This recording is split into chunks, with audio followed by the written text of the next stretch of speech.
자, 여러분 이어서 보도록 하겠습니다. 자, 여러분 재산세인데 우리 재산세는 문제가 한 3문제 정도가 거의 고정적으로 나오고 있습니다. 그래서 우리가 32회 시험 때는 2문제 나왔는데 계속 3문제가 나왔고요. 우리 3회 시험도 한 3문제 정도 출제 예상하시면 되겠습니다. 재산세 나올 때 한 문제는 종합 문제로 나와서 골고루 섞어서 이렇게 나오기 때문에 주요 내용들을 골고루 보셔야 되겠습니다. 자, 3문제 우리가 대비하는데 어떤 것들을 중심으로 우리가 출제되고 공부하느냐 그러면 먼저 의미 특징이에요. 우리가 기본 이론까지는 의미 특징을 우리가 이제 자세히 볼 거고요. 그 다음에 어떤 것을 보유할 때 재산세 부과되느냐 과세 대상. 자, 근데 그 과세 대상 중에서요 토지 유형을 구분하는 거.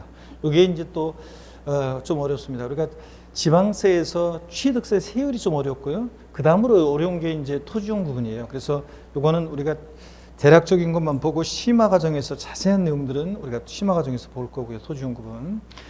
시험에서 또 중요합니다. 그 다음에 납세무자 누가 될 것이냐. 재산세 납세무자는요. 자, 작년에 제가 독립한 문제로 무조건 나올 줄 알았는데 작년에 납세무자가 독립한 문제로 안 나왔는데 올해는 납세무자 독립한 문제로 나온다 이렇게 생각하시면 되겠고요. 그래서 여러분들 잠깐 별 표시해 드릴까요? 그래서 별 표시해 드리면 과세 대상, 자, 요거 올해는 또 종합문제 속에서 나올 수 있고 또 잘 보셔야 됩니다. 중요한 게 있어요. 올해 개정된 내용이 있고, 그 다음에 토지용 구분은 원래 전통적으로 또 토지용 구분을 할 수 있어야지 이게 재산세뿐만 아니라 또 종합부동산세로 연결돼 있고 토지용 구분 중요하고요. 납세무자 작년에 독립법률로 나온다고 했는데 안 나왔기 때문에 올해는 납세무자 나온다 생각하시고 잘 보셔야 되겠고요.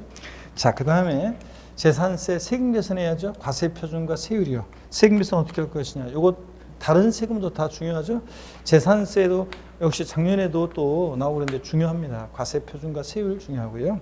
그 다음에 재산세 납세지 세금 계산했으면 내야 되겠죠. 어디를 납세지로 할지 납세 절차 이거는 뭐 종합 문제 속에서 뭐 독립화 문제로 단골로 나오는 거니까 다른 세금도 다 역시 중요하고요. 그 다음에 또 보시면 비과세 어느 경우에 비과세 되느냐. 독립화 문제로도 나오기도 하고 종합 문제 속에서 나오기도 하고 잘 나옵니다. 그래서 별이 많네. 자, 여러분 재산세 3문제 나오는데 한 문제는 무조건 종합 문제로 나오기 때문에 골고루 주요 내용 섞어서 나오기 때문에 이걸 어떤 테마만 찍어서 공부할 수 없어요. 이렇게 주요 내용들을 다 공부합니다. 그래서 재산세는 어떤 특징의 성격의 조세고 재산세는 어떤 것을 부여할 때 부과되는지 또 누가 납세무자가 되고 세금 계산 어떻게 하고 또 계산된 세금은 어디다 납부하고 어떻게 징수가 되고 어떤 경우에 비과세 되느냐를 공부합니다. 여러분. 자, 그래서 이런 것들을 테마로 보도록 하겠습니다. 자, 빨리 시작하라고 그냥 몸 달았네요. 하나, 둘, 셋 출발합니다. 재산세 개요 및 과세 대상인데요. 원래 재산세 과세 대상은 뭐 토지 이용 구분이 중요한 거지 과세 대상은 종합 문제 속에서 지문한 줄 나오는 건데 올해는 여기에 지금 개정 내용이 좀 있어가지고 주의 있게 잘 보셔야 되겠습니다. 그래서 과세 대상을 올해 잘 보셔야 되는데요. 먼저요 한번 여기 보겠습니다. 개요 한번 봅니다. 재산세 개요. 특징입니다. 재산세는 과세 주체는 시군구고요. 물론 특별자치도와 특별자치의 시는 제가 생략했습니다. 이 화면을 보세요, 여러분들. 교재 있다 볼게요. 재산세는 대표적인 재산 보유세고요. 그 다음에 특정 시점을 기준으로 과세합니다. 보유세다 보니까 1년 44초를 재산을 갖고 있잖아요. 그래서 어느 시점을 기준으로 과세할 것인지 과세 기준이 있는데 과세 기준일 매년 언제입니까? 6월 1일이고 재산세는 항상 과세 기준일 6월 1일을 기준으로 뭐든지 판단합니다. 자, 그 다음에 재산세는 원칙 물세예요. 그래서 물건별로 각각 개별 과세합니다. 근데 단 토지 경우만 인세력 성격이 있어가지고 동일한 시군구 하나 구역 내에 같은 토지 유형끼리 별도는 별도 종합은 종합끼리 같은 유형의 토지끼리 합산해서 과세합니다. 자, 건축물이나 주택 같은 것은 주택별로 물건별로 각각 개별 과세합니다. 소유자별로 합산한다 그러면 틀리고요. 시험에서 물세, 인세 이렇게는 안 나온다고 그랬어요. 이 의미들을 물어봅니다. 그 다음에 자, 재산세는 징수, 보통 징수 방법으로만 징수한다고 그랬습니다. 자, 관할 지자체에서 과세관청에서 세금 계산해서 납세 고지서를 발부해 옵니다. 그럴 때 보통 징수로 징수했는데 그 고지서에는 납부기한이 있었겠죠? 언제까지 세금 내라고 했는데 납부기한 하루 딱 지났다 그러면 일반 가산금 3% 적용되고요. 그 다음에 계속 안 내면 중가상금이 적용되는데 납기 후 매 1개월 한 달씩 경고할 때마다 몇 프로씩? 0.75%.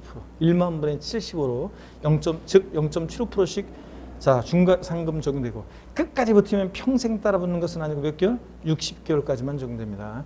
1년 12달로 하면 5년이죠. 그리고 중과상금 적용할 때 체납한 지방세가 30만 원 미만일 때는 중과상금 적용하지 않습니다. 그러니까 30만 원 이상부터 중과상금을 적용하고요. 자, 그래서 재산세 보통 징수할 때 고유세 기준 납부기간 하루 딱 지나면 3% 일반과상금 계속 안 내면 한 달씩 납기 매 1개월 한 달씩 경고할 때마다 0.75%씩 중과상금 적용됩니다. 끝까지 버티면 몇 개월? 60개월, 5년까지. 자, 체납한 지방세 중과상금 적용할 때 얼마? 30만 원 미만은 중과상금 적용하지 않습니다. 이상부터 적용합니다. 자, 꼭 알아두시고 가상금 규정이 없어지려고 했는데 안 없어졌어요. 그 다음에 소액징수면제 고유서 한 장당 세액 2,000원 미만은 징수하지 않고요. 그러면 딱 2,000원이면요. 징수한다고 그랬습니다. 2,000원 빼고 아래 금액을 징수하지 않습니까? 분할납부, 물납 다 적용됩니다. 지방세법상 물납과 분할납부가 모두 허용되는 주세를 골라라. 그럼 뭘 고르셔야 돼? 재산세. 그 다음에 사실주의 과세입니다. 등기되지 않아도 등록되지 않아도 허가받지 않아도 과세가 되고요. 현황 부과합니다. 원칙적으로 공부상 현황과 사실상 현황이 공적 장부여 토지대장, 건축물대장 같은 공적 장부, 공부상 현황과 사실상 현황이 다르면 원칙적으로 무엇에 따라서 과세합니까? 사실상 현황에 따라 부과합니다. 근데 올해 여기서 이제 개정 내용이 있어요. 그래서 이따가 그 내용을 보겠습니다. 이건 원칙이고요.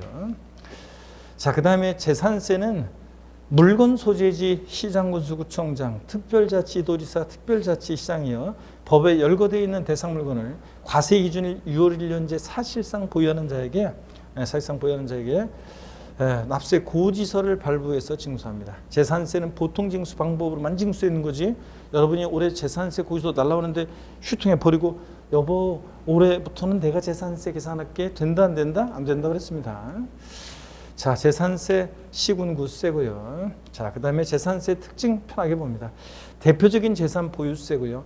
대장과세하는 조세라고 학자들이 얘기하는데 대장은 토지대장, 건축물대장 같은 대장을 말합니다. 시장군수구청장은 과세 대상의 종류에 따라 대장을 작성 기록하고 비치합니다. 그래서 대장과세라고 하고 이런 건 그냥 참고예요. 응할응이고 수익성이에요. 그 재산을 보유함으로 발생할 수 있는 수익성에 응해서 부과하는 세금. 원칙 재산세는 물세라 주택별로, 건축물별로 각각 개별 과세하는데 예외적으로 토지만 인세력 성격이 있다. 양다리 걸쳤다 그랬습니다. 자, 4번은 우리 시험에 관계된 주요 세금들의 공통적인 성격이고요. 다 직접세, 독립세, 보통세, 종가세, 정률세고요. 다른 세금 5개 주요 세금도 다 공통적인 성격이고 사실주의 과세 현황부가 말씀을 드렸습니다. 자, 재산세 과세 대상입니다. 자, 근데 보기 전에 여러분 교재 거기 124페이지 개요 제1절 의미 과세 대상물에서 개요 의를 봅니다.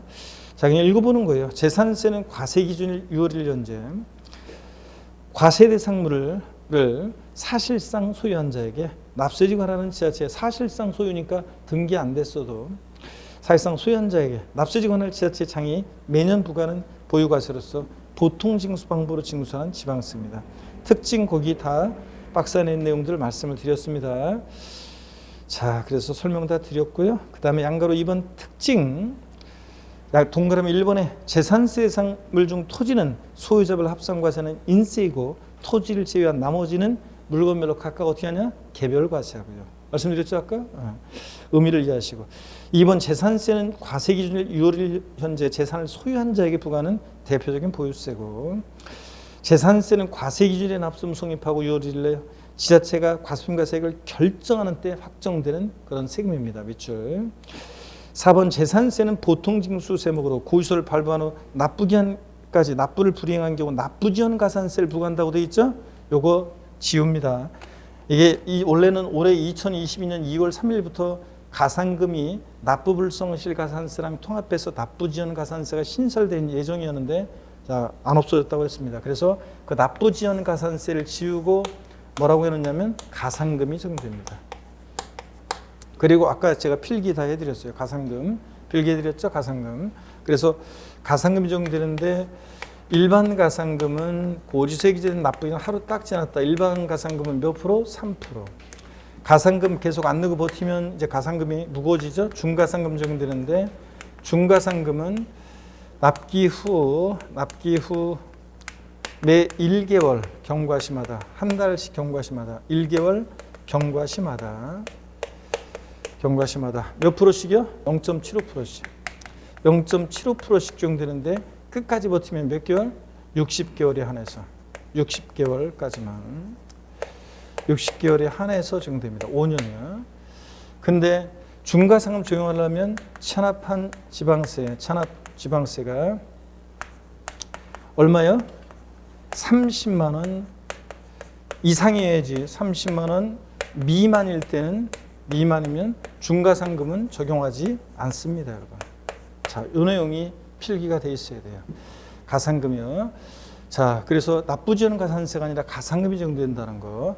하루 딱 지나면 일반 가산금 3% 깔아놓고 고지세 기재된 고지세액이 100만 원이면 3만 원의 가산금 하루 딱 지나면 깔아놓고 그 다음에 계속 안 되면 납기 후 한 달씩 경과할 때마다 0.75%씩 1만 분의 75로 즉 1만 분의 75로 적용됩니다. 끝까지 버티면 60개월에 한해서 중과상금 적용하려면 체납한 지방세가 얼마요? 30만 원 미만일 때는 적용하지 않습니다. 30만 원 이상부터 중과상금 적용합니다. 이 내용이 거기 아래에 필기가 돼 있어야 됩니다. 납부지연 가산세란 말을 지우고 이렇게 필기가 돼 있어야 됩니다.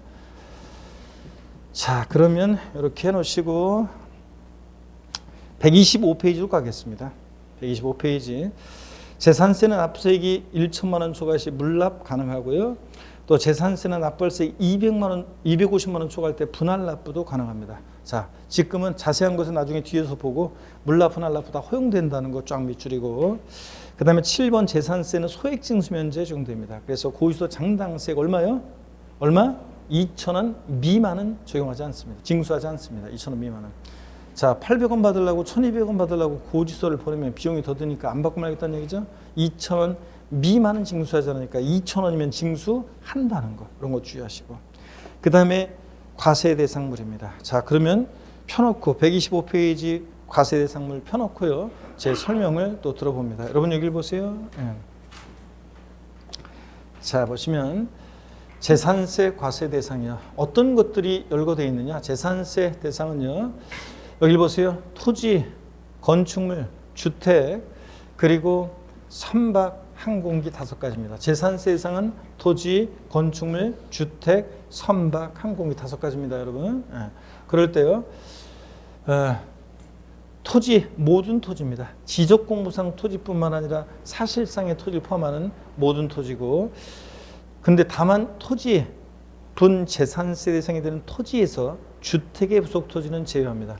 주택의 부속 토지는 왜 제외하느냐? 여러분 보세요. 우리 재산세에서 상가와 주택의 과세 입장을 한번 봅니다, 여러분. 상가와 주택의 과세 입장을 한번 보겠습니다. 여기 자 지울게요, 여러분들. 다 필기하셨죠? 자, 그럼 여기 지우고 한번 보겠습니다.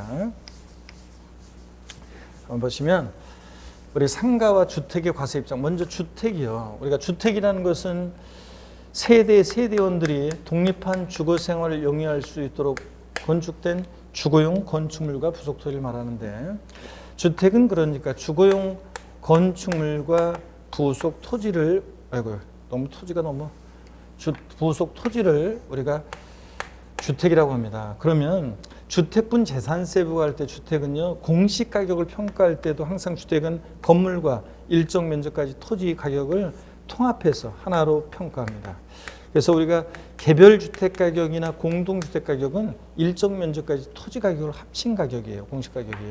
통합해서 평가하고 통합해서 과세합니다. 어떻게 통합 과세하느냐? 자, 주택분 재산세 대상으로요. 자, 그래서 주택의 부속 토지는 토지분 재산세 대상에서 제외합니다. 어디서 과세하니까? 주택분 재산세 대상으로 주택과 함께 통합해서 과세합니다.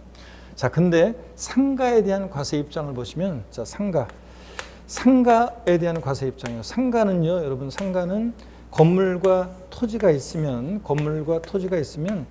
상가는 건물은 건물 가격을 따로 개별 평가합니다. 따로 건물 가격만 공시 가격을 따로 평가하고 상가 토지는 토지 가격을 따로 개별 평가하고요. 과세할 때도 상가는 자, 건물과 토지를 구분해서 건물만 따로 개별 과세합니다. 건축물분, 건물분, 건축물분 재산세 대상으로 따로 과세합니다. 자, 상가 토지는 토지만 따로 개별 과세합니다. 토지분 재산세 대상으로 따로 과세합니다. 자, 이렇게 해서 상가는 건물과 토지를 따로따로 평가하고 따로따로 과세. 주택은 항상 건물과 토지를 하나로 평가하고 하나로 과세하고. 이해되십니까, 여러분? 이렇게. 자, 그러면 그래서 다시 여기를 보세요. 주택의 부속 토지는 토지분 재산세 대상에서 제외합니다. 어디서 과세하니까? 어디서 주택 부속 토지는 과세하니까? 주택분 재산세 대상이니까. 자, 그 다음에 건축물 봅니다. 건축물은 건물, 건축법상의 건축물, 건물뿐만 아니라요. 골프 연습장 같은 시설물이요.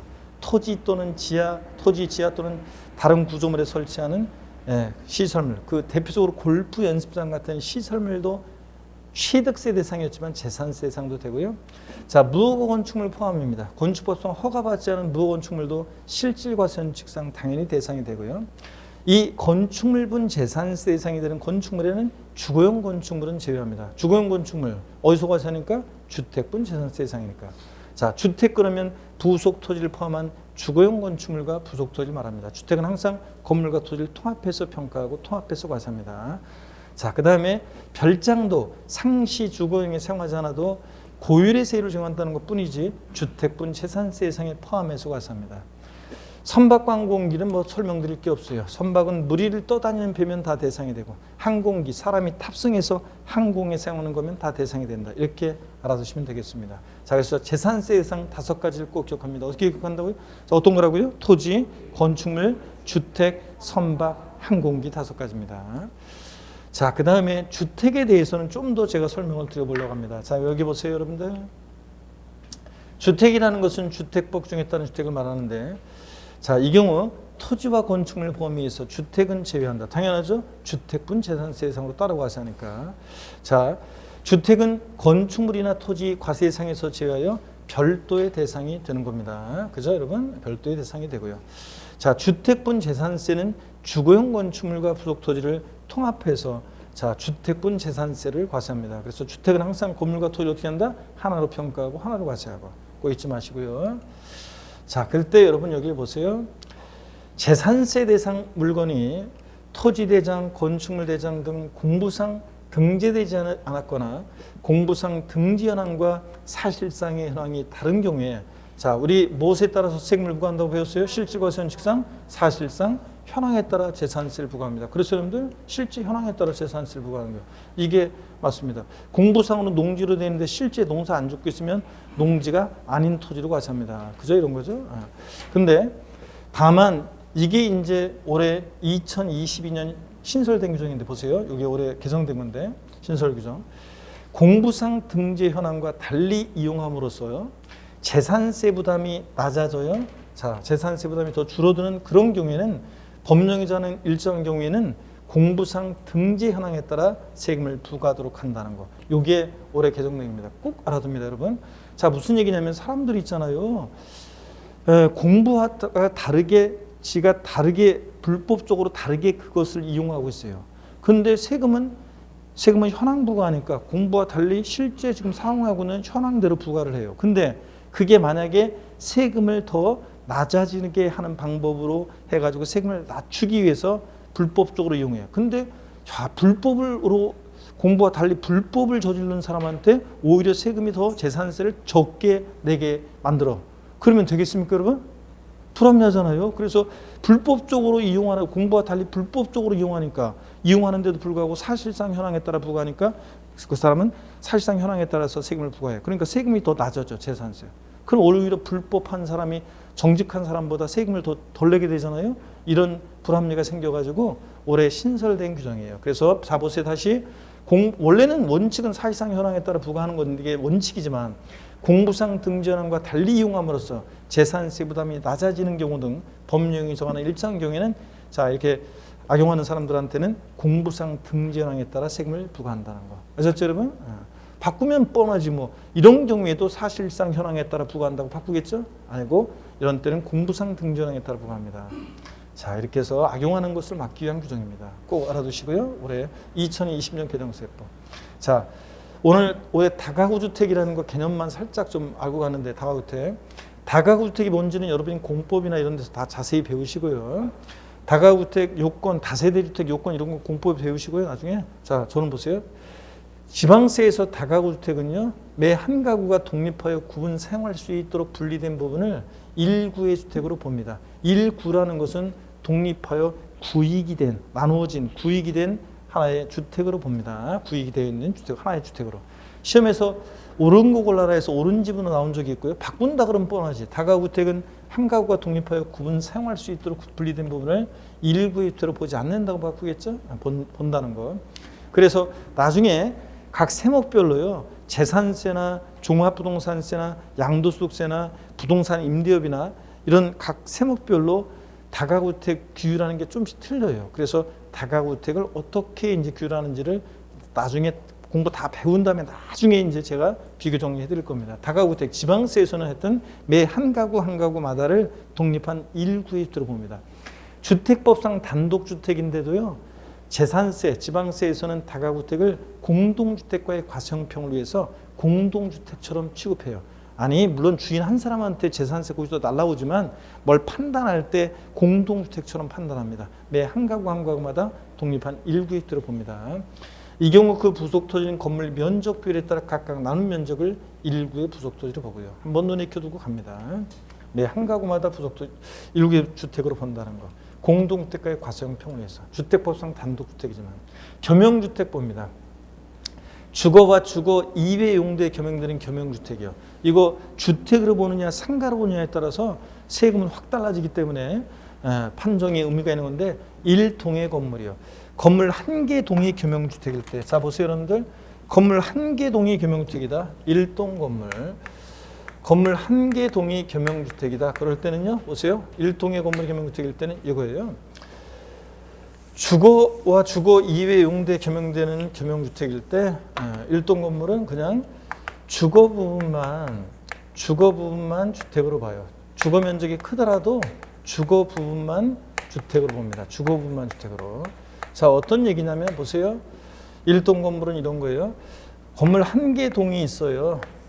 1동 건물이 있는데 1층은 상가, 2층, 3층은 주거 면적이에요. 자, 주거 면적이 더 커요. 자, 그럴 때도 이런 경우에, 여기 보세요. 이런 경우에 주거 면적이 크다고 전부 주택으로 본다 그러면 틀려요. 그냥 재산세에서 1동 건물이 주거와 주거 이용도에 겸용될 때 주거 면적이 60%고 상가 면적이 40%예요. 이럴 때 전부 주택이 아니고 그냥 주거분만 주택이에요. 그러니까 60%는 주택분 재산세로 과세하고, 그 다음에 40%는 건축물분 재산세 대상으로 과세를 해요. 주거 부분만 주택입니다. 주택 면적이 크다고 전부 주택 그럼 틀려요.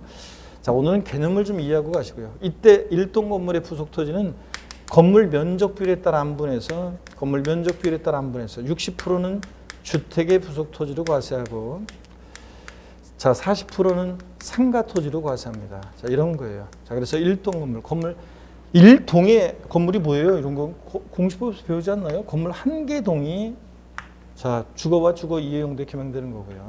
주거 부분을 들어봅니다. 근데 1구 독립하여 구이된 1구 건물이, 여기 보세요. 건물 1구의 건물이 독립하여 구이된 1구 건물이 겸용주택일 때, 1구라는 게 뭐냐?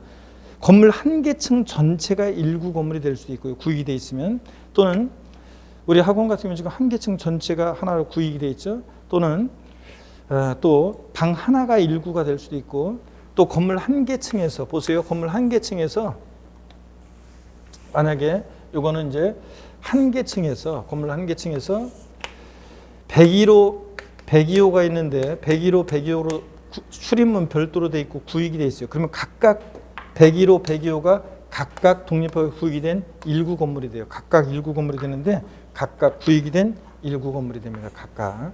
그랬을 때 102호 사용하는 애가 딱 절반 면적은 50%는 주거용 면적으로 사용하고, 자, 그 다음에 나머지 딱 50%는 상가 면적으로 사용합니다. 그러면 얘 102호는 도대체 주택이냐 상가냐, 이게 문제가 되잖아요. 그럴 때 어떻게 하냐면 1구 건물은 주거용 사용 면적이요. 주거용 사용 면적,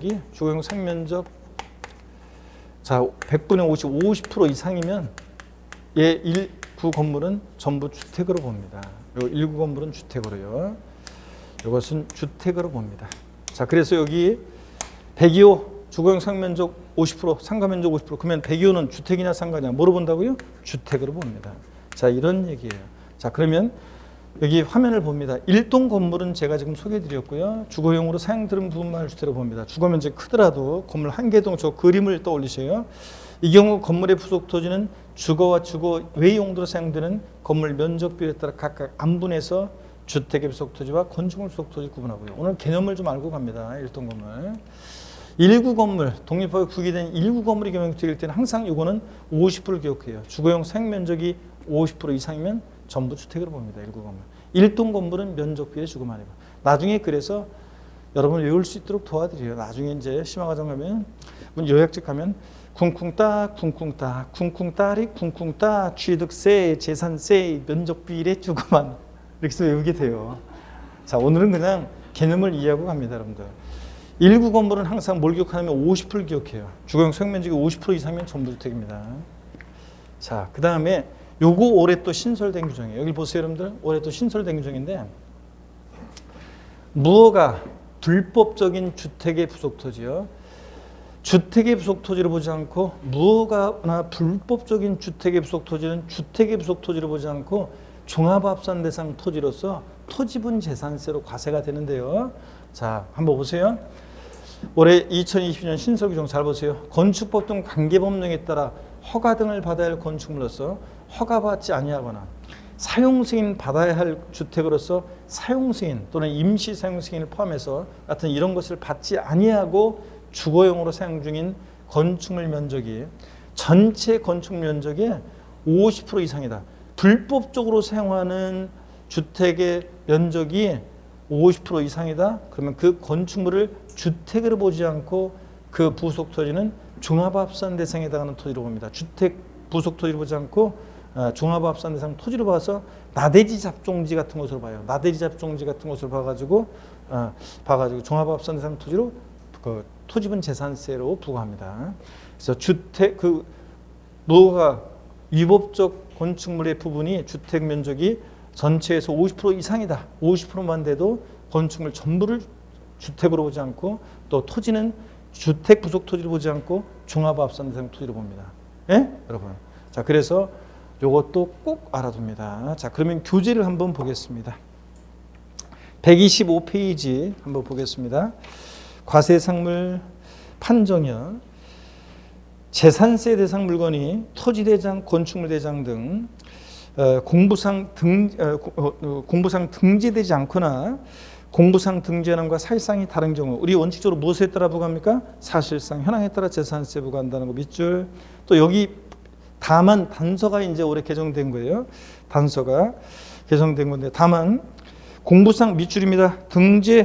공부상 등재 현황과 달리 이용됨으로써 재산세 부담이 낮아지는 경우에는 무엇에 따라 부과한다고요? 공부상 현황에 따라 부과한다는 거. 자, 그럴 때 이 재산세 부담이 낮아지는 경우라는 게 어떤 거냐? 자, 거기 보조단 한번 참고적으로 보겠습니다, 여러분들. 자, 보조단 참고적으로 한번 보니까 재산세 부담이 낮아지는 경우 1번이요. 관계법령에 따라 허가 등을 받아야 하는 임에도 불구하고 허가 등 없이 이용하는 경우로 사실상 이용 현황에 따라서 재산세를 부과할 경우 재산세 부담이 낮아지는 경우 2번 재산세 과세기일연제 사용이 계속적 사용으로 볼 수 없는 경우. 자, 여러분요. 이거 참고적으로 한번 읽어보시는 거 보조단은 일단 그 본문 내용이 중요해요. 하여튼 공부상 등재하는과 달리 이용해서 악용해서 공부상과 달리 이용하는데 재산세 부담이 낮아져. 자, 그러면은 오히려 불법을 더 옹호해주는 결과가 생기잖아요. 그래서 이런 때는 공부상 등재량에 따라 부과한다는 거 꼭 알아둡니다. 별 표시해 놓고요. 2020년 신설규정.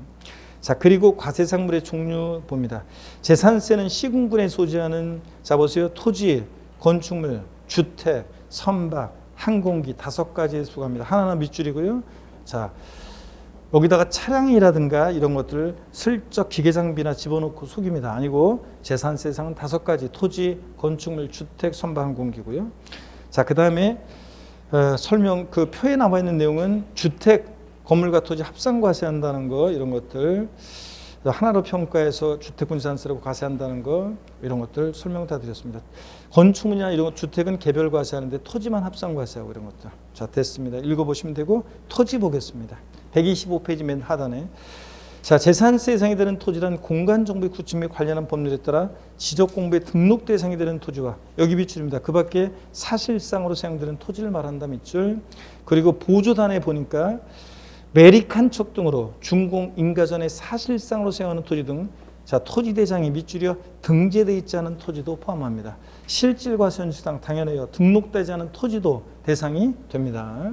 밑줄이고 보조단 됐습니다. 126페이지요. 건축물이요. 재산세 대상이 되는 건축물이란 건축법 규정에 따른 건축물, 이와 유사한 형태의 건축물을 포함해서요. 과 토지에 정착하거나 지하 또는 다른 구조물에 설치한 레저 시설에다 돼지꼬리 땡냐에서 뭐라고 써나요? 골프 연습장.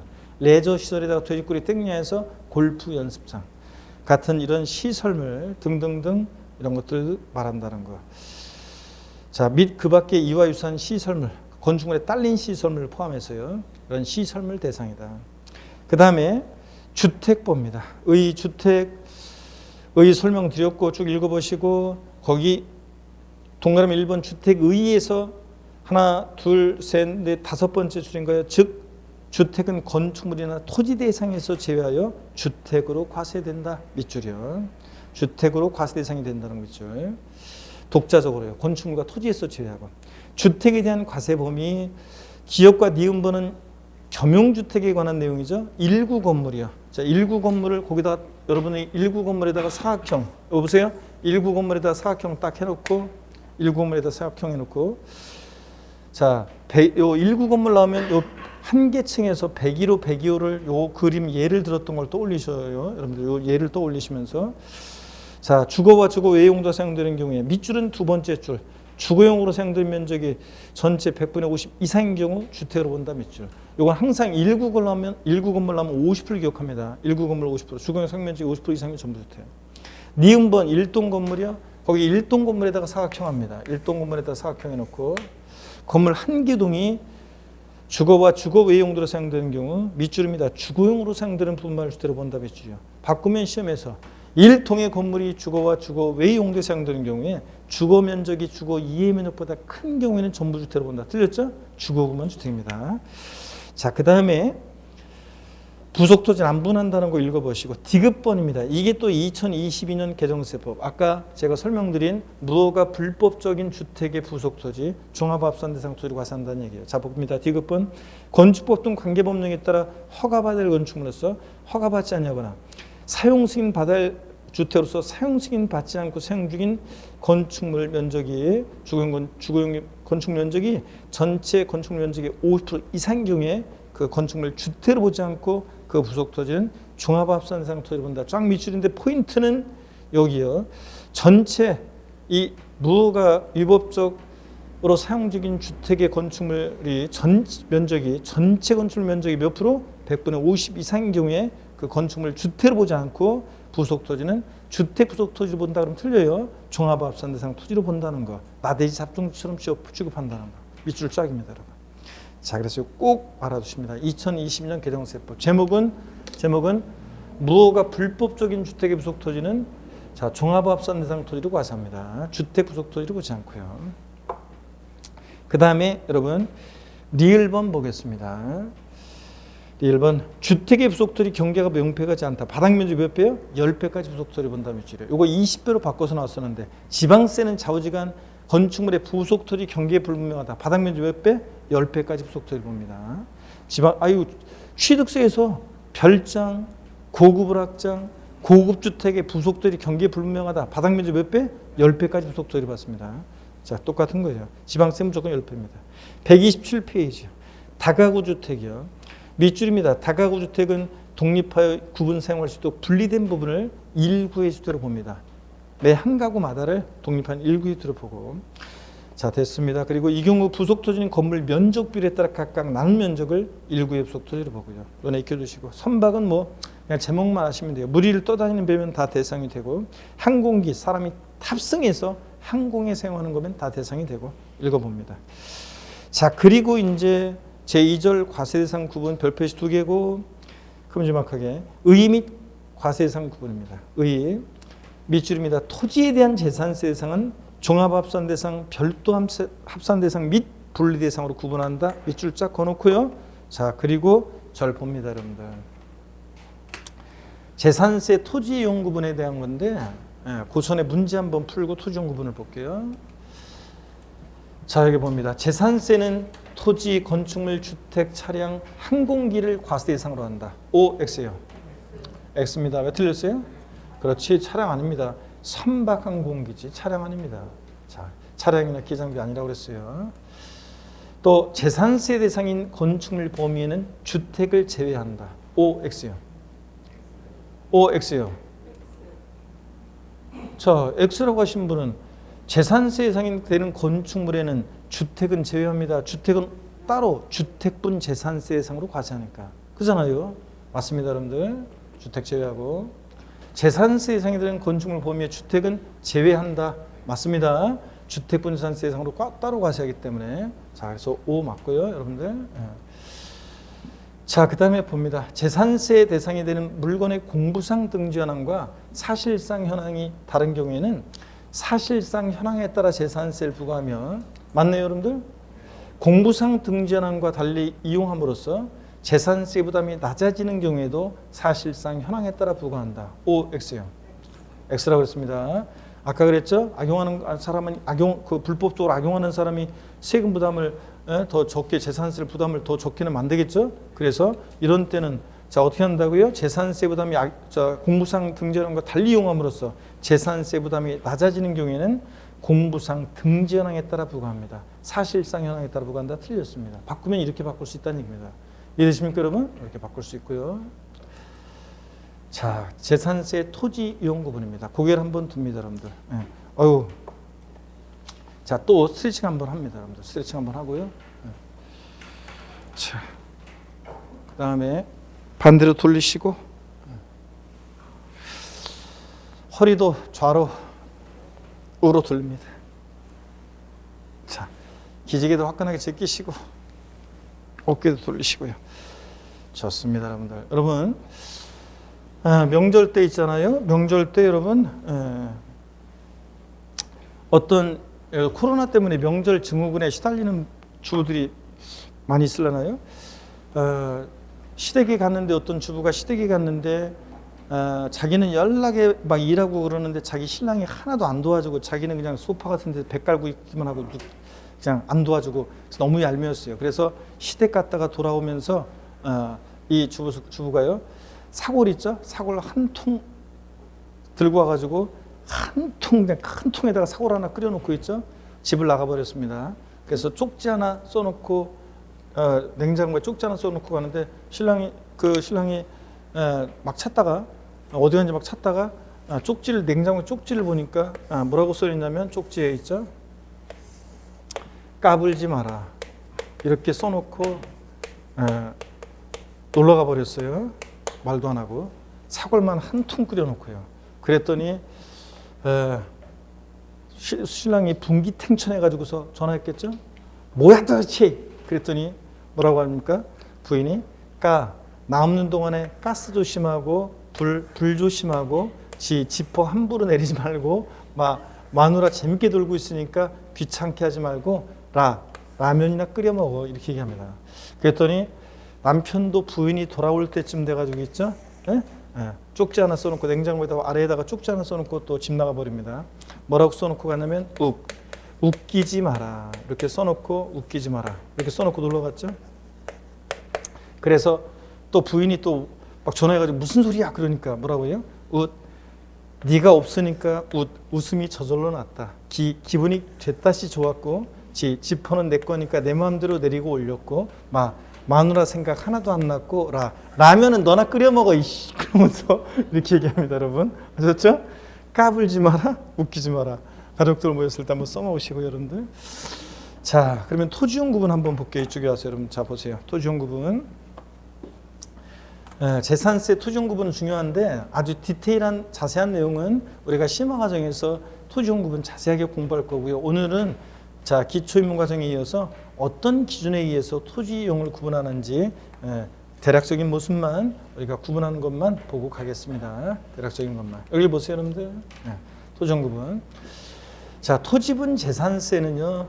그 바탕에는 토지 공개념적인 요소가 그 바탕에 있어요. 왜냐하면 토지는 워낙 공급이 제한되고 그러다 보니까. 그래서 토지 공개념 그러면 우리가 국토의 계획 및 이용에 관한 법률, 국계법에서 토지를 이용할 때는 이렇게 이용하라고 하죠. 공공복리 증진에 맞게 이용해라. 자기 땅이라고 지멋대로 이용하면 안 된다. 그 다음에 잘 이용한다. 효율성 있게 땅덩어리 잡고 인구만 한다니까 효율성 있게 이용해라. 그 다음에 잘 이용한 다음에 자손만대 물려줘야죠. 자연환경 보존에 유의하면서 자연환경 보존에 유의하면서 이용해라. 이렇게 얘기하고 있습니다. 자, 이걸 바탕으로요. 우리 토지분 재산세 부과할 때 토지 이용 모습에 따라 토지 이용을 나누는데요. 재산세 대상이 되는 토지는 모든 토지인데 이 모든 토지를 이용 모습에 따라 생산 관련 토지, 유통 상업적 목적 토지, 또 나대지 잡종지, 또 사치성 재산의 토지 이런 토지로 이렇게 구분합니다. 그럴 때 생산 관련 토지로서 대표적인 토지 이용 모습은 어떤 게 있냐면 농지, 목장, 예외적인 임야. 여러분 제가 여기다 꽃 표시를 합니다. 꽃 표시를 하는데 여기 보세요. 왜 제가 꽃 표시를 했냐면 임야요. 여러분들이 시골에 어디 임야를 갖고 계시다 그러면 그 임야는 나대지 잡종지처럼 취급합니다. 제가 여기서 말한 이 꽃 표시한 임야는 공익 목적의 일정한 임야들이에요. 그래서 법에 나중에 자세히 배울 건데 심화 과정에서 법에 열거되어 있는 공익 목적의 일정한 임야들은 농지 목장과 함께요. 토지 이용 모습이 토지 공개념에 부합하고 생산과 관련되어 있어서 낮은 세율을 정했는데 0.07%의 낮은 세율을 정합니다. 그 다음에 공장용지는 또 보세요. 공장용지는 얘는 토지 이용 모습이 역시 토지 공개념에 부합하고 생산과 관련되어 있죠. 낮은 세율을 정하는데 다만 공장은 자연환경은 좀 해치면서 이용하니까 농지목장보다는 세율이 조금 높아요. 0.2%예요. 자, 어떻든 간에 그렇지만 여전히 얘네들은 낮은 저율의 세율을 정합니다. 자, 그래서 저율의 낮은 세율을 정해서 다른 토지와 합산하지 않고 분리해서 과세는 저율 분리대상 토지로 구분합니다. 자, 다시요. 저율 분리대상 토지로 구분되는 토지들이 어떤 거라고요? 농지, 목장, 예외적인 임야. 또 공장용지. 얘네들은 어느 종의 토지로 과세한다고요? 저율 분리대상 토지로 구분합니다. 또요. 생산된 것을 소비자들에게 유통시켜주는 유통상업적 목적 토지의 대표적인 예는 상가나 사무실 같은 일반 건축물에属 토지는 있죠. 별도로 얘네들끼리 모아서 합산하는 별도 합산 대상 토지로 과세합니다. 여러분 합산한다는 것은 토지는 예외적으로 인세력 성격이 있다고 그랬죠. 합산과세합니다. 당의 시군구 관할구역 내 같은 유형의 토지끼리 합산해서 과세하는 즉 별도 합산 대상 토지로 구분합니다. 자, 상가 사무실 같은 일반 건축물에属 토지는 어느 유형의 토지로 과세한다고요? 별도 합산 대상 토지로. 별도 합산 대상 토지 나왔다? 그러면 상가 토지 이런 것들을 떠올리시면 됩니다. 자, 그 다음에 나대지 잡종지요. 지상에 건축물이 없는 땅 나대지, 또 잡종지. 어떤 게 잡종지인지는 여러분이 지적법에서 쫙 배워요. 이런 나대지 잡종지 같은 애들은 짬뽕이잖아요. 종합적으로 얘네들을 또 역시 같은 유형끼리 모아서 합산하는 종합 합산 대상 토지로 구분합니다. 자, 종합 합산 대상 토지요. 나대지 잡종지 등등인데 여러분 보세요. 종합 합산 대상 토지는 나대지 잡종만 있는 게 아니에요. 나대지 잡종지만 있는 게 아니라 여기 보세요. 여기 분리과세 대상이나 별도 합산 대상에 속하지 않는 나머지 토지는 다 종합 합산 대상 토지로 과세합니다. 분리나 별도에 속하지 여기서 튕겨져 나온 애들, 분리나 별도에 속하지 못하고 튕겨져 나오는 애들은 다 어디로 가느냐? 종합 합산 대상 토지로 과세합니다. 나대지 잡종지와 함께. 자, 그 다음에 고율 분리 대상 토지요. 자, 사치성 재산 토지인데 여러분 어떤 게 사치성 재산 토지냐 그러면 사치성 재산 토지는 고급 오락장용 토지나 골프장용 토지가 그렇습니다. 골프장 이런 것들이 사치성 재산 토지입니다. 얘네들은 토지 이용 모습이 토지 공개념에 부합하지 않기 때문에 높은 고율의 세율을 증가하고 다른 토지와 합산하지 않고 분리해서 과세하는 고율 분리대상 토지로 과세합니다. 자, 그러면 여기 보세요. 분리대상 토지는 고율 또는 뭘로요? 저율로. 고율 또는 저율로 이렇게 분리과세하고 있습니다. 저율 또는 고율로 분리과세한다. 자, 그러면 이거예요. 자, 여기 보세요. 재산세 대상이 되는 모든 토지를 우리가 어떻게 나누느냐? 분리, 별도, 종합으로 나누고, 분리 대상 토지는 또 뭐하므로? 저율 분리와 고율 분리로 분리가 합니다. 다시요. 농지, 목장, 예외적인 의미와 공장 용지는 어느 종의 토지로 구분하면 된다고요? 저율 분리 대상 토지로. 우리가 별도 합산 대상 토지 그러면 항상 뭘 떠올려요? 상가 토지. 일반 건축물 입속 토지는 별도 합산 대상 토지로. 자, 종합 합산 대상 토지 나왔다 그러면 나대지 잡종지, 또 분리나 별도에서 튕겨져 나온 애들, 짬뽕들은 다 뭐로? 종합 합산 대상 토지로. 그래서 종합 합산 대상 토지, 나대지 잡종지나 분리나 별도에 속하지 않는 토지. 그 다음에 사치성 재산 토지, 고구락장, 골프장 토지는 뭐로? 고율 분리 대상 토지로 분리과세합니다. 딱 이렇게 틀을 잡아놓습니다. 여러분, 세율은요. 세율은 대체적으로 보세요. 세율은 저율 분리보다는 별도 합산 대상 토지, 잘 안 보이네. 별도 합산 대상 토지 세율이 높고요. 별도보다는 종합 합산 대상 토지 세율이 높고요. 종합보다는 고율 분리 대상 토지 세율이 높은데 여기서 고율 그러면 몇 프로 고율이냐면 4%예요. 1,000분의 40, 즉 4% 고율입니다. 자, 여러분 보세요. 토지 중에서 재산세 세율이 표준세율이 가장 높은 것은 고율 분리상 토지, 고불악장, 골프장 토지가 4% 토지 중에서 세율이 제일 높고, 그 다음에 토지 중에서 세율이 제일 낮은 것은 007%, 농지, 목장이면 여기에 0.07%, 즉 007%, 이게 제일 세율이 낮습니다. 제일 높은 거, 낮은 거 항상 대비해놓고 있어야죠, 항상 세목마다. 그래서 토지 중에서는 고율 분리상 토지 4%가 제일 높고, 제일 낮은 것은 농지, 목장, 예외적입니다. 007%가 제일 낮습니다. 자, 그리고 세율은 대체적으로 이렇게 높아집니다. 자, 이렇게 해서 요 가장 기준이 되는 요걸 딱 알아둡니다. 그래서 별도 합산 대상 토지 교재 나오면 상가 토지를 떠올리고, 종합 합산 대상 토지 나오면 나대지 잡종이나 분리나 별도 속하지 않는 거, 이런 거. 예? 자, 고율 분리 그러면 고불악장, 골프장 떠올리고, 저율 분리 대상 토지 그러면 농지, 목장이면 공장 용지, 이런 걸 떠올리고요. 아시겠습니까, 여러분? 다 알겠어요. 요거만 오늘 딱 해놓고 가시면 됩니다. 자, 그러면 됐고요. 나머지 자세한 토지용 부분에 관한 것은 우리가 쭉 넘어갑니다. 나중에 심화 과정에서요, 제가 자세히 설명드릴 거예요. 오늘은 요거만 딱 알고 갑니다. 쭉 넘어가요. 자, 그래서 쫙 과감하게 넘어갑니다. 나중에 심화 과정에서 소개해 드릴 거고요. 쭉 넘어갑니다. 어디로 가냐면 147페이지입니다. 147페이지 제3절 납세 의무자입니다, 여러분. 자, 오늘 보니까 진도는 많이 적겠네. 자, 납세 의무자를 조금 보는 게 좋을 것 같습니다. 납세 의무자를 조금 보고 갈게요, 여러분들. 납세 의무자만 조금만 고개를 드시고요. 자, 우리 그래도 우리 다음 주에 우리는 휴가가 아니구나. 자, 우리 명절 세고 와서 또 만나야 되는 거예요. 다음 주에 연결이 되는 거다. 다 어떤 곳은 이제 2주 월, 화, 수 막 그때 그 수업이 겹치는 곳은 수업하고 2주 후에 만나자 막 그랬었는데, 여러분들은 바로 그냥 다음 주네요. 명절 하여튼 이번 명절은 가족 친지분들과 함께 즐거운 시간을 보내시기 바랍니다, 여러분들. 가족 친지들과 함께. 그래서 여러분들 그 공부한다고 또 어디 가면서 책 싸들고 가고 막 그러지 않으셔도 돼요. 그래봤자 가서 보지도 못해요. 자, 그래서 이번 명절은 즐겁게 지내시고, 주부 수강생 여러분들은 전을 부치되 하나라도 더 붙여, 다른 사람들보다 전투적으로. 그런 다음에 추석 명절 때는 진짜 그때는 공부해야 돼요. 그때는 한가하게 어디 놀러 가고 그럴 때가 아니에요, 여러분들. 아니면 마음 편하게 쉬고 그럴 때가 아니고, 그때는 추석 때는 진짜 공부해야 되고, 이번 설명절은 즐겁게 여러분들 시간 보내시기 바랍니다. 마음은 어떻든 간에 정겹고 흥겨운 시간 보내시고요. 자, 여러분 여기 한번 보겠습니다. 토지용 구분, 자, 정리하셨으면 문제 한번 보겠습니다. 문제를 보는데요. 자, 재산세 있잖아요. 여기 봅니다. 관련 문제 한번 봅니다. 토지와 주택에 대한 재산세 과세 대상은 종합합산 대상, 별도 합산 대상 및 분리 대상으로 구분한다. OX요. OX요.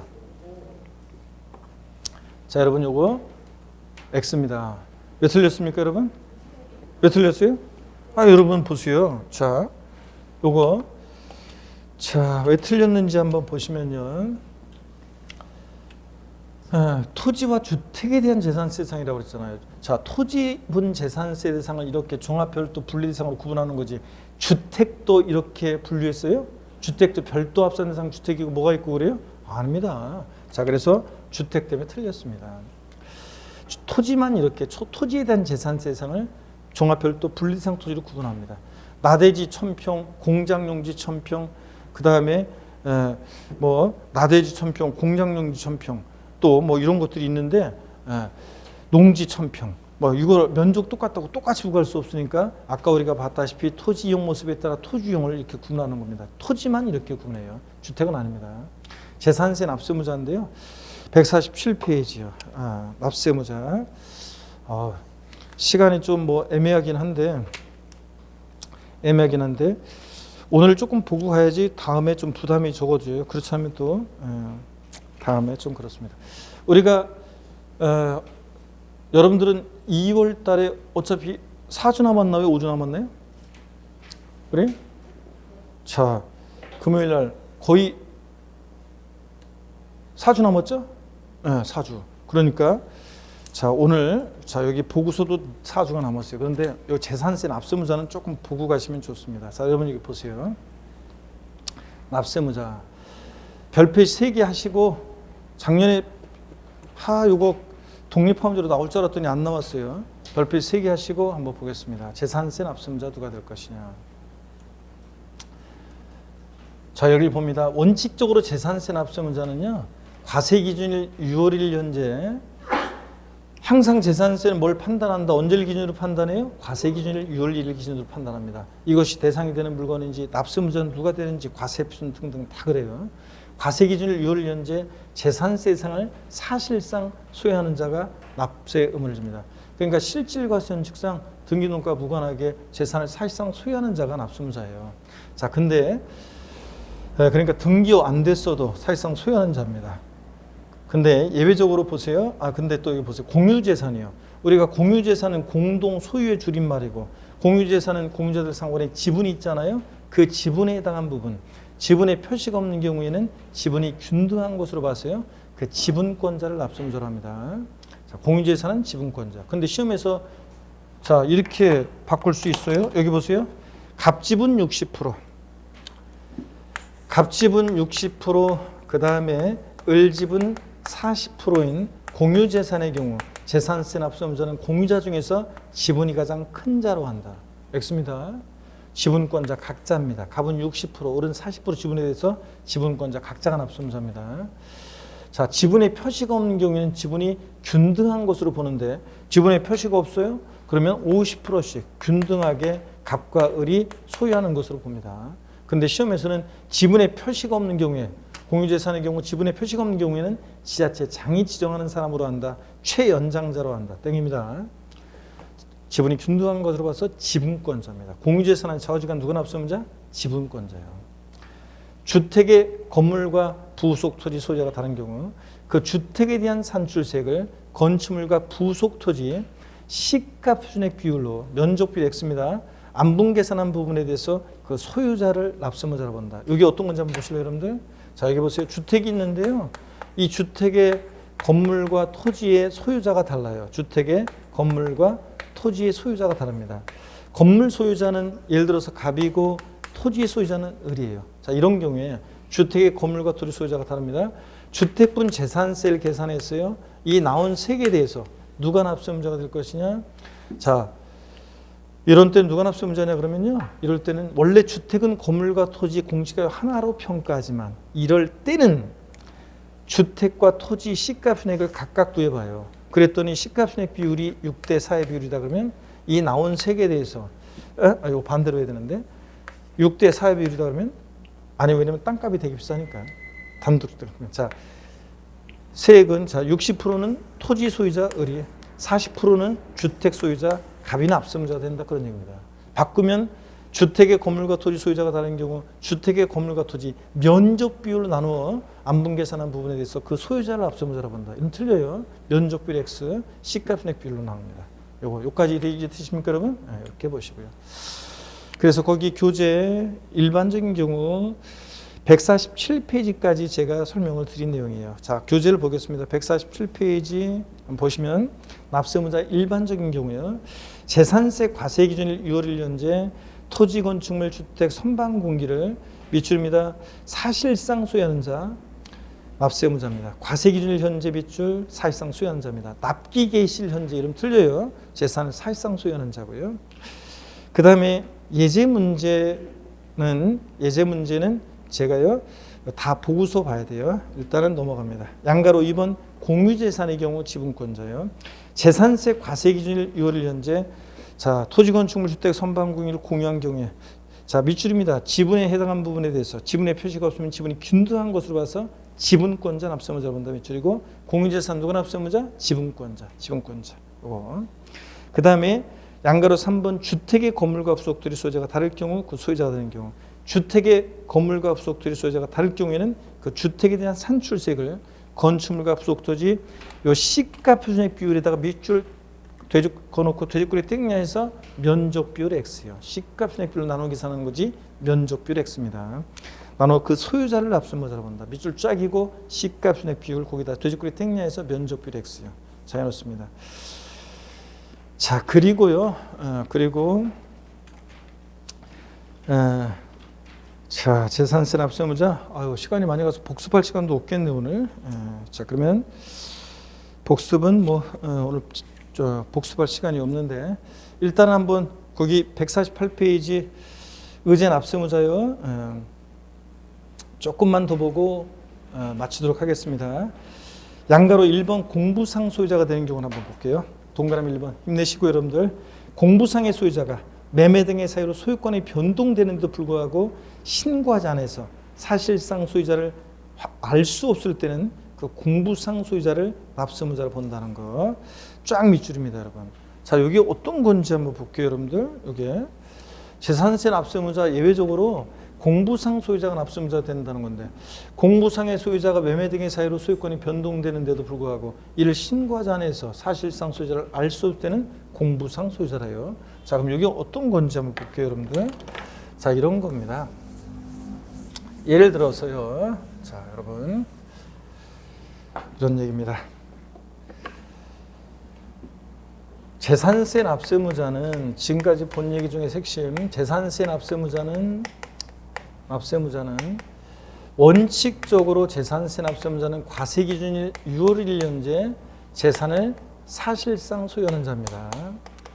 근데 예외적으로 자 공부상 소유자가 되는 경우도 있다는 얘기인데 두 가지 경우가 있어요. 어떤 경우인지 한번 볼게요. 두 가지 경우가 있는데 먼저 권리 변동이 있는데 권리 변동 등의 사실이 있는데 이 권리 변동 등의 사실을 신고하지 않아서 과세권자가 사실상 소유자가 누군지 알 수 없을 때 있죠. 알 수 없을 때 재산세 납세무자는 공부상 소유자가 됩니다. 그럼 이게 어떤 얘기인지 한번 소개해 드릴게요. 여러분 여기 보세요.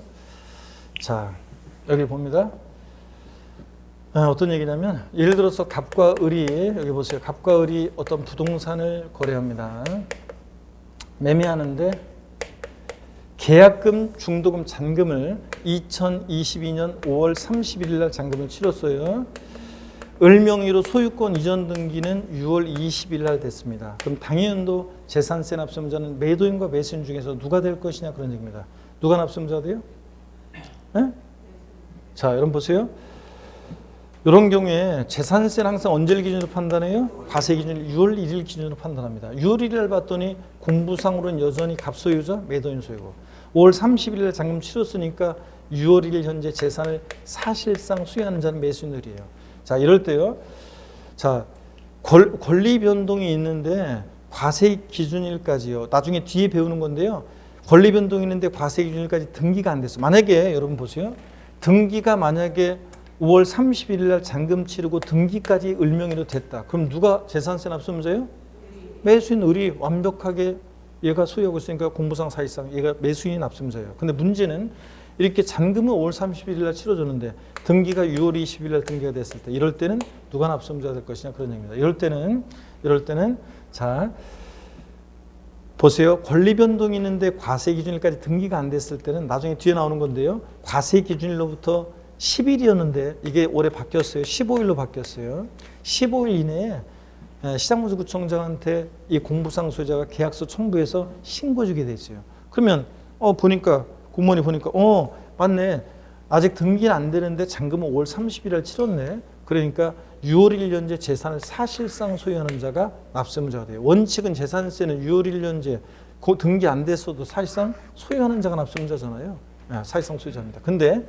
근데 사실상 소유자인데 근데 예외적으로 있죠. 근데 보세요. 이런 건데 그래서 신고를 만약에 했어요. 그러면 사실상 소유자입니다. 근데 문제는 권리 변동이 있는데 권리 변동 사실을 신고를 안 했어요. 그럼 과세권자가 잔금 언제 치루 이런 걸 몰라. 그래서 사실상 소유자가 누군지 알 수 없어. 그럴 때 누가 납세의무자가 된다? 공부상 소유자가 납세의무자가 되는 겁니다. 자, 그래서 권리 변동 등이 있는데 권리 변동 사실을 신고 안 해서 사실상 소유자를 알 수 없을 때 누구라고요? 공부상 소유자입니다. 그런데 시험에서는 이런 경우에 공부상 소유자가 아닌 사용자이다 이렇게 바꿔서 나온 적도 있고 권리 변동 사실의 신고 여부와 관계없이 사실상 소유자다 이렇게 바꾸는 적도 있고 그래요. 아니고 권리 변동인데 권리 변동 사실을 신고해서 사실상 소유자가 누군지 알 수 있으면 사실상 소유자고 권리 변동 사실을 신고 안 해서 사실상 소유자를 알 수 없으면 누구라고요? 공부상 소유자가 납세의무자입니다. 자, 그다음에 또 하나는 이제 종중재산과 관련한 거예요. 종중재산과 관련해서 종중수임을 신고 안 했을 때 얘기인데요. 자, 여기 화면 한번 보겠습니다. 오늘 보니까 여기까지만 해둘 것 같네요. 여기 보세요. 공부상의 개인 등의 명의로 등재되어 있는 종중재산으로서 종중수임을 신고 안 했어요. 그래서 그럼 보세요. 실제는 공부상 개인 명의로 되어 있어요. 실제는 종중재산인데 자, 종중수임을 신고를 안 해. 그럼 과세권자 어떻게 알아요? 이게 실제 종중재산이지. 그럴 때는 공부상 소유자고. 반대로 종중수임을 신고했다? 그러면 종중이 납세의무자가 되고요. 종중재산인지 알게 됐으니까. 요게 하나가 이제 올해 추가된 건데요. 파산 선고 이후에 종결까지 그 파산재단의 경우에는 파산재단의 재산에 대해서는 그 공부상 소유자가 납세 의무자가 됩니다. 여기 올해 2022년도 신설이 된 규정인데요. 자, 그러면 오늘 여기까지만 좀 볼게요. 제가 의제 납세의무자에서 공부상 소유자가 되는 것까지만 봤습니다. 자, 여러분 보세요. 동그라미 1번 공부상의 소유자가 매매 등의 사유로 소유권이 변동이 있는데도 신고하지 않아서 사실상 소유를 알 수 없을 때는 공부상 소유자 납세의무자가 된다. 윗줄. 2번 공부상 개인 등의 명의로 등재되어 있는데 사실상 종중재산으로서 종중수임을 신고 안 하면 과세권자가 모르니까 공부상 소유자 납세의무자를 합니다. 종중수임을 반대로 해석으로 신고하면 그때는 종중이고요. 이런 것들. 그 다음에 149페이지 양가로 8번 파산 선고 이후 종결까지 파산재단 봅니다. 채무자 회색 및 파산에 관한 법률에 따른 파산 선고 이후에 종결까지 파산재단인 경우에는 그 파산재단의 재산에 대해서는 공부상 소유자를 납세의무자로 봅니다. 자, 이렇게 해서 3번 이렇게 파산 선고 이후에는 종결까지는 파산재단에 대해서는 그 공부상 소유자를 납세의무자로 본다는 거예요. 이 정도만 한번 보고요. 오늘 갑니다. 그래서 나머지는 여러분요. 제가 납세의무자, 의제 납세의무자요. 양가로 2번부터 제가 다음 시간에 설명을 드릴게요. 148페이지 양가로 2번부터. 다음 주에 설명드리고 오늘은 여기까지 합니다. 자, 여러분 오늘 우리가 등록면허세 다 봤고요. 등록면허세 과세표준과 세율 그 표는 반드시 외우셔야 되고요. 자, 그 다음에 등록면허세 우리 다 봤고 그 다음에 재산세 특징, 그 다음에 과세대상 또 우리가 재산세 토지용 구분 어떻게 하는지 봤습니다. 특히 올해 개정 내용 같은 거. 예? 자, 그래서 무허가 위법적인 주택인데 그게 뭐 50%를 넘는다? 그 면적이 전체에서 그러면 이걸 주택으로 보지 않고 또 주택 그 토지도 주택 부속 토지를 보지 않고 어떻게 한다고 그랬어요? 예? 나대지, 잡종지 같은 종합합산 대상 토지를 본다. 뭐 이런 것도 배웠고요. 또 공부상 현황과 사실상 현황에 따르면 사실상 현황에 따라 부과하는 게 원칙인데요. 그죠? 실제 현황에 따라. 근데 그걸 악용하는 사람, 공부와 달리 불법적으로 다른 용도로 악용하는데 그게 재산세 부담을 더 줄여 적는 거면 그래서 그 사람한테 현황을 인정해가지고 재산세 낮게 부과된다 그러면 법을 잘 지키는 사람이 불리하고 악용하는 사람이 더 유리하게 되잖아요. 그래서 이런 경우에는 어떻게 한다? 재산세 부담이 낮아진다? 공부상으로 이용함으로 인해서. 자, 그럴 때는 공부상 현황과 다르게 이용함으로 해서 재산세 부담이 낮아지게 되면 그때는 사실상 현황이 아니라 공부상 현황에 따라 부과한다. 이런 것들. 또 기출된 것, 신설된 것도 배웠습니다. 자, 그리고 오늘 재산세 납세 의무자 제가 가장 기본적인 모습을 소개해 드렸습니다, 여러분들. 자, 그러면 교재 147페이지 예제 문제 한번 풀고 마칠게요, 여러분. 147페이지 납세 의무자 예제 문제 봅니다. 다음 자료에 의하여 2022년 지방세법상 재산세 납세 의무자로 오른 거 그랬습니다. 단 공부상 소유자는 과세 기준으로부터 이게 10일이었다가 15일 이내 사실상 소유자를 신고한 것으로 가정한다. 자, 여기에 자, 과세 기준으로부터 15일 이내, 여기 보세요. 여기 과세 기준으로부터 15일 이내에 신고 안 했다고 했는데 여기서는 뭐라고 되어 있냐면 신고한 것으로 가정한답니다, 여러분. 자, 신고한 것으로 가정한답니다. 자, 그리고 계속 볼게요. 매도인 갑이고 매수인 을이고 계약상 잔금률이 2020년 4월 25일이고 사실상 잔금률이 2020년 5월 25일이에요. 자, 그러면 재산세 납세의무자 누가 됩니까, 여러분? 6월 1일 기준으로 판단하는데 계약상이든 사실상 잔금률이든 이미 과세 기준 6월 1일 이전에 잔금이 치러졌는데 이 재산세에서 취득 시기는 사실상 취득했느냐 소유하느냐는 취득세하고 똑같이 판단해요. 개인 간 거래잖아요, 지금. 개인 간 거래니까 원칙 언제예요? 계약상 잔금지비를 취득시로 합니다. 계약상 잔금지비니까 이 사례에서는 4월 25일이에요. 어떻든 간에 둘 다 6월 1일 이전인데 4월 25일이 취득시기고 6월 1일 이전이니까 언제를 취득시로 합니까, 여러분? 예? 언제를 취득시로 해요? 자, 여기 해설은 사실상 잔금지비라고 취득시기라고 이렇게 돼 있네요, 해설이. 원래는 개인 간 취득에서 우리가 재산세는 취득 시기는 취득세하고 똑같이 판단해요. 개인 간 거래는 유상취득의 경우는 개인 간 유상취득이잖아요. 그러면 계약상 잔금률 취득시로 해요. 어떻든 간에 6월 1일 이전에 잔금이 치러졌으니까 자, 누가 납세의무자다? 매수인 을입니다. 자, 매수인 을 만분하고 그런 거 아니에요. 그래서 매수인 을이 납세의무자입니다. 해설이 보니까 과세 1년제 사실상 소유자를 납세의무자로 하는데 사실상 잔금 지급이 2020년 5월 25일이 이루어져 있으므로 사실상 뭐 이렇게 되는데 취득 시기는 사실상 잔금지급을 하지 않고 개인 간 거래니까 국수공판법 거래 아니면은 부거래 아니면은 이거 국수공판법 거래 아니면은 계약상 잔금지를 취득시로 하는데요. 자, 어떻든 간에 중요하지 않고 이거 취득세 취득 시기 규정을 준용해요. 어떻든 간에 과세 기준일 6월 1일 이전에 잔금 치렀고 사실상 소유자 신고를 했다고 했으니까 과세권자가 6월 1일 이전에 잔금 치른 걸 알게 되니까 계약서 첨부해서 시장공소구청한테 신고했으니까 5월 30일 잔금 치렀는데 여기 같으면 계약상 잔금일 날 그때 잔금 치렀으니까 사실상 소유자고요. 이렇게만 아시면 됩니다. 자, 됐습니다. 그리고 다음 시간에 제가 148페이지 양가로 2번부터 소개해 드리겠습니다. 자, 고개를 드시고요. 오늘 장시간 수고 많으셨고 자, 제가 원래 있잖아요. 이게 아까 제가 얘기한다는 게 또 깜빡했네. 원래는 플랜카드도 감동세법 원래 있었어야 되는데 제가 급하게 막 이거 어디서 갑자기 이렇게 촬영하는 바람에 제가 이렇게 이거 아무것도 없네. 그리고 제 얼굴 못 보신 분들을 위해서 이 소리가 나야 되는데 소리가 나는구나. 자,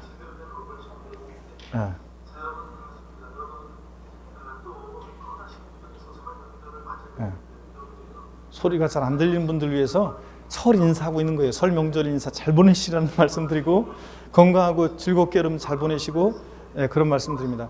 새해 소망하시는 일 꼭 이루시라는 그런 말을 제가 하고 있습니다.